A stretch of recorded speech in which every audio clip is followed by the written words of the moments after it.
Cómo utilizar el dinero del banco para prosperar y cómo entender el crédito bancario, dominarlo y hacerlo trabajar a tu favor. De eso vamos a estar hablando, está muy interesante. A la mayoría de las personas nunca se les enseñó a usar el dinero del banco. Desde niños escuchamos frases como no te endeudes, el banco te quita todo, mejor no deberle a nadie. Y aunque esas frases nacen del miedo y de las malas experiencias, no nacen del conocimiento. Porque la realidad es que el sistema financiero mundial no está diseñado para castigar al que entiende las reglas, está diseñado para premiarlo. El problema no es el crédito, el problema es usarlo sin estructura, sin propósito y sin control. Cuando una persona aprende a usar el dinero del banco correctamente, deja de verlo como una amenaza y empieza a verlo como lo que realmente es, una herramienta. Una herramienta que puede acelerar procesos, abrir puertas, multiplicar oportunidades y comprar tiempo. Pero como toda herramienta poderosa, si se usa mal, también puede destruir. Por eso hoy no vamos a hablar de deuda irresponsable, ni de vivir fiado, ni de tapar huecos financieros con préstamos. Hoy vamos a hablar de cómo utilizar el dinero del banco de manera estratégica, profesional y consciente, con reglas que funcionan en México, en Estados Unidos, en España y en cualquier país del mundo donde exista un sistema bancario. Este es el principio que define todo. El crédito no es bueno ni es malo.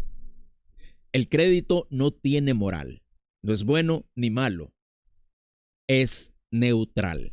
Lo que define su impacto es el uso que se le da. Hay personas que se endeudan y retroceden 10 años y hay personas que se endeudan y avanzan 20 años. La diferencia no está en el banco, está en la mentalidad y en la estructura.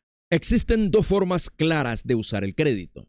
La primera es el crédito de consumo, que se utiliza para sostener un estilo de vida, para comprar cosas que no generan ingresos, para cubrir gastos que deberían pagarse con ingreso propio. Este tipo de crédito no se paga solo, depende del esfuerzo futuro de la persona y por eso suele convertirse en una carga muy pesada. La segunda forma es el crédito productivo. Este es el crédito que se utiliza para crear, aumentar o proteger ingresos. Es el crédito que se respalda con flujo de dinero, con un plan claro, con números y con lógica financiera. Este crédito no depende del sacrificio emocional, depende de una estructura financiera. La regla universal es simple y no cambia en ningún país del mundo. Nunca se toma crédito sin saber exactamente cómo se va a pagar. Si no existe una respuesta clara, medible y realista, ese crédito no es una herramienta, es una apuesta. Ahora, ¿cómo piensa realmente un banco cuando presta dinero? Un banco no presta por lástima ni por buena voluntad. Presta cuando puede medir el riesgo y cuando ese riesgo es aceptable. Por eso, antes de hablar de tasas o países, hay que entender qué mira un banco en cualquier parte del mundo. El primer elemento es el flujo de efectivo. El flujo de efectivo es el dinero real que entra y sale cada mes. No es lo que se gana en teoría, es lo que queda disponible después de todos los gastos. Un banco quiere ver que ese flujo sea constante, suficiente y predecible. Sin flujo no hay crédito sano. Luego entra el porcentaje de endeudamiento, que es uno de los indicadores más importantes. Este porcentaje muestra qué parte del ingreso mensual se destina al pago de deudas. Profesionalmente, este porcentaje no debería superar el 25% para estar en una zona cómoda. Entre 25 y 35% es aceptable, pero ya genera atención. Más del 35% se considera riesgoso porque deja muy poco margen para imprevisto. Cuando una persona o negocio vive pagando deudas con más del 35% de sus ingresos, cualquier problema pequeño se convierte en una crisis. Otro indicador clave es la capacidad de cobertura de la deuda, que mide cuántas veces el flujo cubre la cuota del crédito. Lo ideal es que sea una vez y media. Esto significa que el negocio no solo puede pagar la deuda, sino que puede respirar.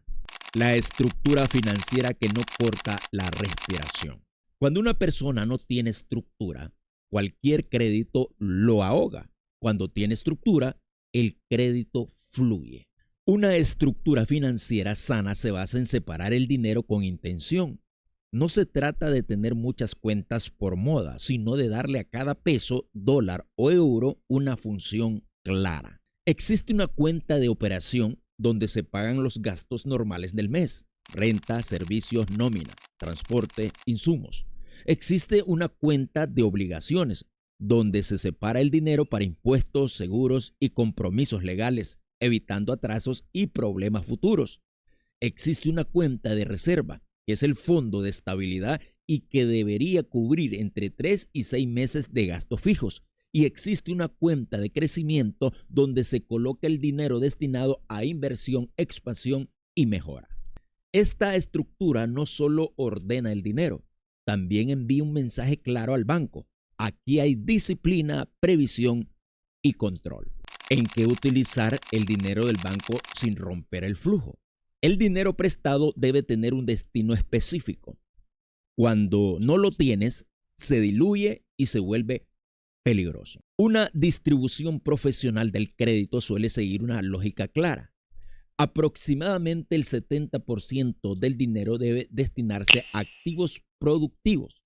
Esto incluye maquinaria, equipos, inventario con rotación comprobada, tecnología que reduzca costos o aumente ventas. El 20% se destina a capital de trabajo, es decir, sueldos, proveedores, logística y operación mientras entra el dinero. El 10% restante funciona como colchón del proyecto para cubrir retrasos, variaciones de ventas o imprevistos. Cuando el crédito se usa para gastos personales o estilo de vida, pierde su función productiva y se convierte en una carga emocional y financiera. La regla del costo del dinero que nunca falla.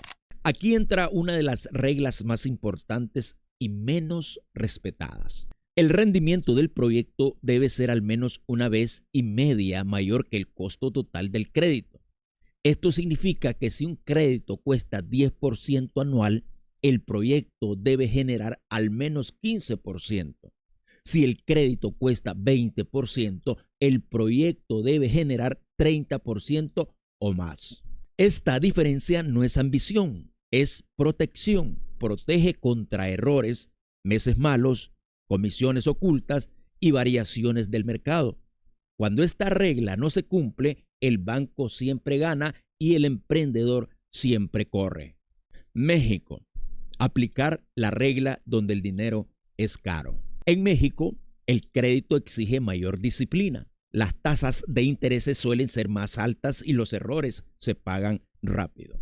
Un crédito productivo bien negociado puede moverse entre 15 y 22% anual. Más allá de 25%, el crédito se vuelve peligroso si no existe una rotación clara y rápida del dinero. En México es fundamental no usar tarjetas como financiamiento, no mezclar gastos personales con el negocio y tener una reserva antes de endeudarse. Aquí el crédito mal usado no perdona, pero el crédito bien usado puede acelerar mucho.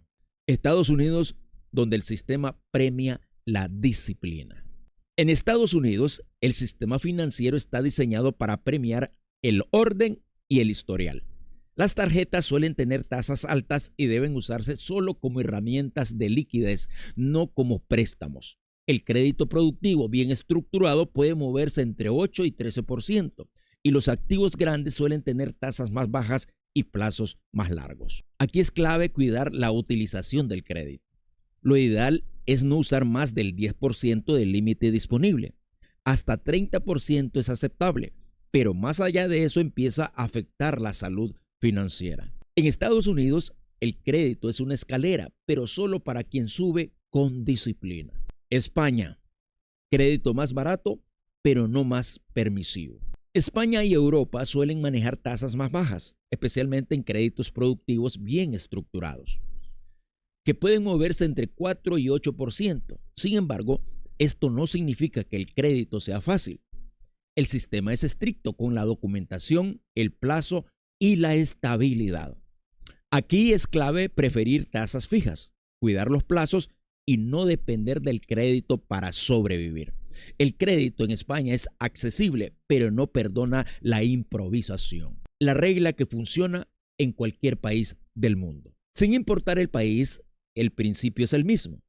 El banco presta cuando ve flujo constante, endeudamiento controlado, reserva existente, propósito claro y capacidad real de pago. El crédito correcto se paga solo, tiene un rendimiento mayor que su costo, se apoya en estructura y se usa con disciplina. El crédito incorrecto se convierte en una multa emocional y en una carga permanente. No se trata de deber más dinero, se trata de usar el dinero con inteligencia. Y por último, ¿cuándo el dinero cambia de dirección? El banco no es tu enemigo. Tu enemigo es no entender cómo funciona el dinero. El crédito no es una trampa para quien tiene orden, es una palanca para quien tiene visión. Cuando aprendes a usar el dinero del banco con estrategia, dejas de pedir por necesidad y empiezas a usarlo por decisión. Dejas de correr detrás del dinero y haces que el dinero camine contigo. Ese es el punto donde el crédito deja de ser miedo y se convierte en poder. Por lo tanto, estos consejos, si te han servido, dale me gusta, comparte y suscríbete. Te estaré leyendo en los comentarios.